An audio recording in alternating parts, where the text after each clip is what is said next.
Yeah, for those of you who aren't aware, which is probably all of you, instead of hitting start recording, I hit start streaming. So the first like 30 to 45 seconds weren't actually recorded, but that's okay because we're here now. We're gonna be taking a look at Phantom Bride today.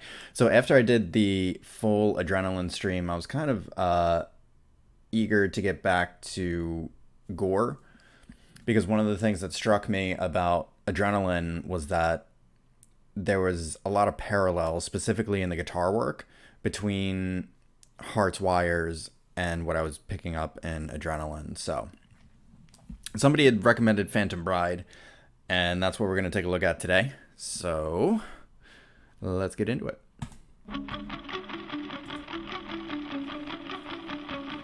Okay, and so right away, the guitar is so one of the things that I've come to love about Deftones is that the soundscape that they create is iconic. You know who it is. But what's interesting about Gore is that the guitar work tends to be, at least from, all of like what the one song plus I've heard like the first 30 seconds of this one. So all of what I've heard of Gore, right? But the guitar work feels more articulated. And so it's less about creating a environment of electronic static and more about creating an environment of, I get almost like deep space, but robotic or robot-y vibes. So that there's like this, and that's episode of Futurama's popping into my head, where Bender meets God in space, but I don't know. Anyway.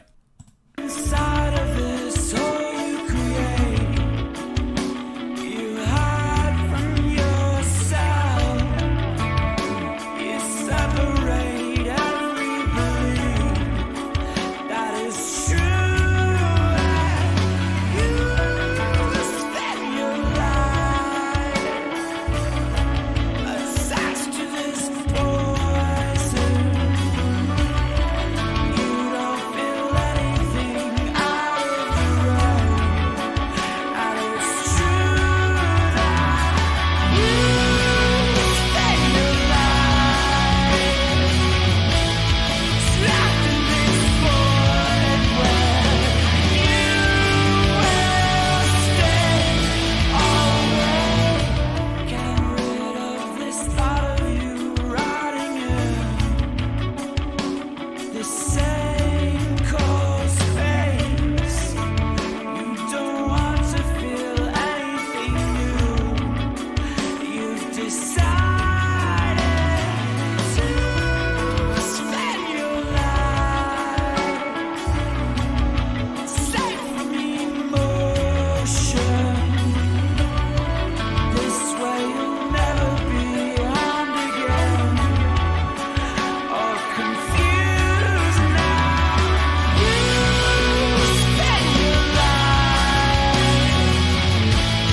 trapped in this void where you will stay always. You waste your life relaxed in your void where you will drain. Okay, so I want to pause there, and I know it's probably not the best place to pause, but I made a comment about the bass. Real chunky in this. It's like real deep, and it's higher up in the mix than I think I'm used to hearing from them, which is really cool. I like that. I wrote down something about vocals, and it's and I think that this speaks to the album as a whole. At least for me, it feels like, and I'll get to this specific song in a second, but this album feels like, from what I've heard so far, that there's something of an identity crisis going on. Like they're trying to maybe not reinvent their sound, but refine it in a way that keeps it fresh, to prevent it from stagnating. And so a lot of times when you're in these transitional periods, you're your technique or your ability to express yourself articulately or accurately kind of suffers a little bit. And that's not always a bad thing. Actually, it can be a very good thing. And from what I've heard, I haven't actually listened to anything from Ohms yet. At least I don't think. I don't think Royal was from Ohms. But I haven't actually really dug into anything from Ohms. But it sounds like this album was necessary for them to pull all of the pieces together to prevent their sound from stagnating, to allow them to continue to create, music that is both artistically honest and true to who they are as a band. And so one of the things that I really like about this, because I got this from the Adrenaline review, was that there was that same like identity thing going on with them. It was like that the tempo was a little bit too high, but they hadn't quite figured out where their sound was. Their, all of like the raw, intense emotion was like present in that, but they hadn't figured out how to refine it to create the exact kind of soundscape or tone or sound that they were going for.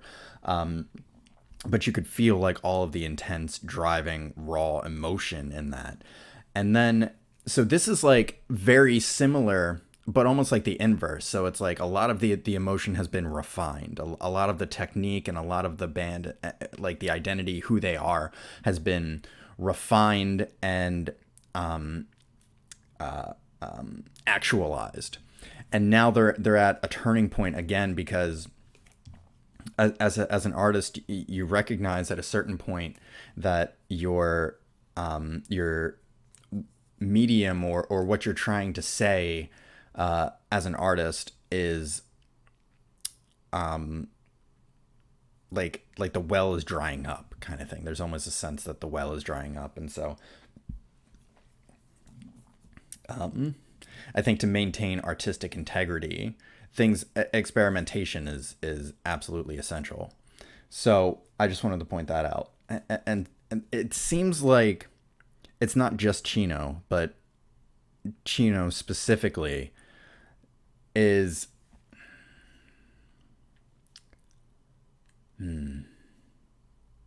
both the driving force and the one that's struggling the most with it in terms of like the identity and what he's trying to, I mean, I could be totally off base here. This is just me like spitballing, but that's what it feels like to me. So anyway, I know that was kind of a long pause, so I appreciate you sticking it out.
So cool. I mean, just like overall, I love the song. Like that was fantastic.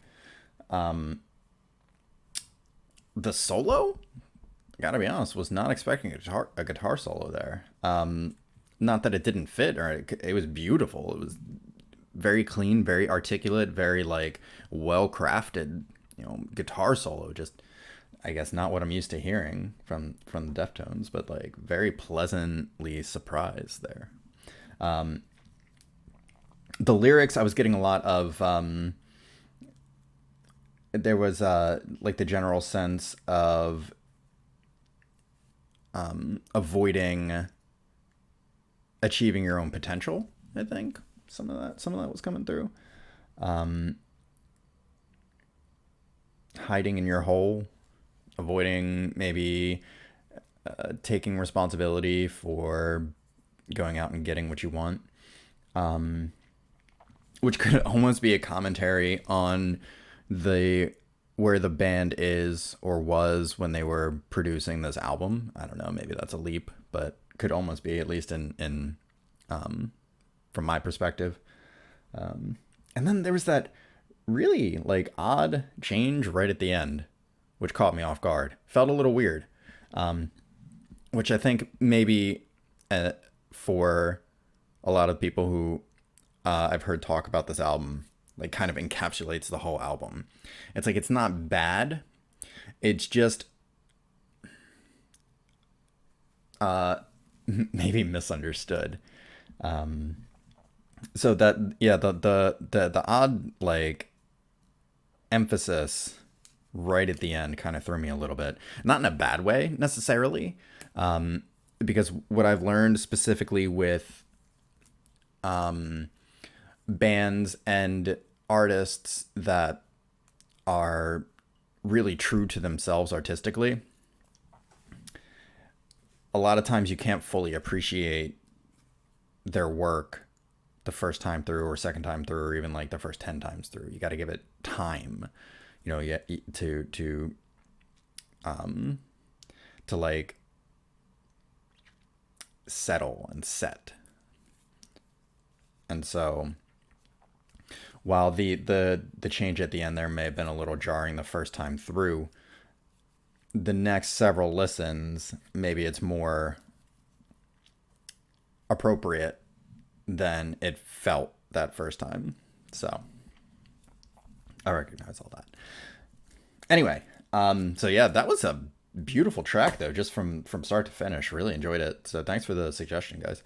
And also thanks for the support, and thanks for checking out the video. If you did enjoy it, please consider subscribing to the channel, hit the like button, share this video, all that stuff. Some of you guys have commented that there really aren't that many Deftones reactions out there on YouTube, so I'm happy to provide the service. But anyway, that's going to do it for me for now. I'm going to get out of here. You guys enjoy the rest of your day. Peace.